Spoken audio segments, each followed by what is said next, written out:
agroécologique, donc bien sûr, je voulais pas acheter du plastique jetable. Donc du coup, j'ai fait le choix d'utiliser des matériaux comme de la toile tissée, qui sont des bâches qu'on peut garder 10 ans.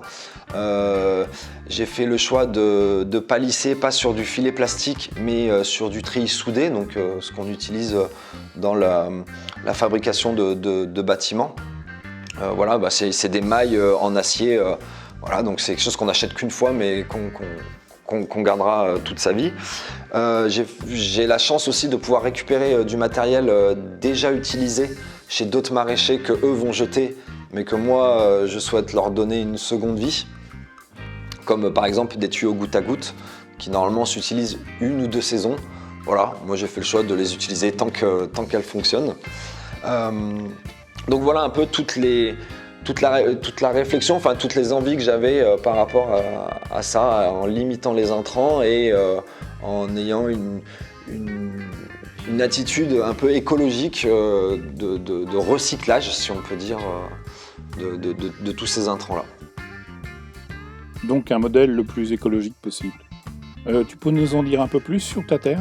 Oui, alors moi j'ai donc déjà pour connaître la structure de son sol, il y a plusieurs méthodes. Moi j'en ai utilisé plusieurs. J'ai d'abord fait un test à la bêche. Donc là c'est des choses qu'on peut trouver sur internet.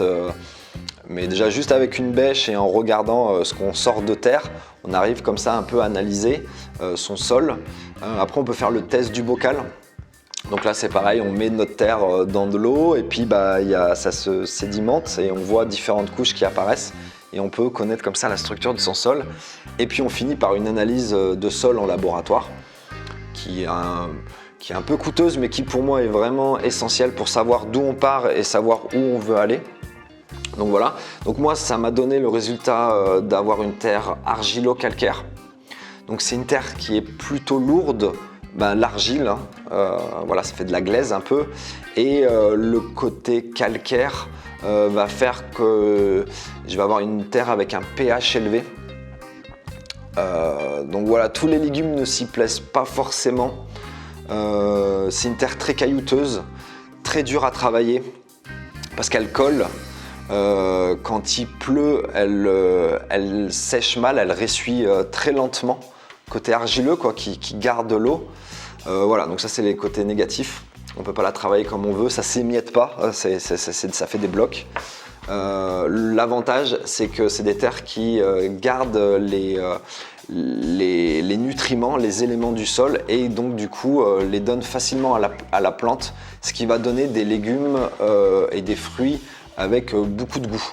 Je crois qu'on dit que ça donne du terroir. Voilà pour les avantages. Après, j'ai une très bonne vie du sol. J'ai énormément de vers de terre dans mon sol, donc ça je suis content. C'est une bonne chose. Ça veut dire que ma terre vit, travaille et va pouvoir dégrader facilement tout ce qu'on va lui amener en matière végétale ou animale. Et puis j'ai un bon taux de matière organique, j'ai 2,3%. Voilà, au-dessus de 2%, on estime que c'est un bon taux de matière organique. Ça veut dire que j'ai un bon stock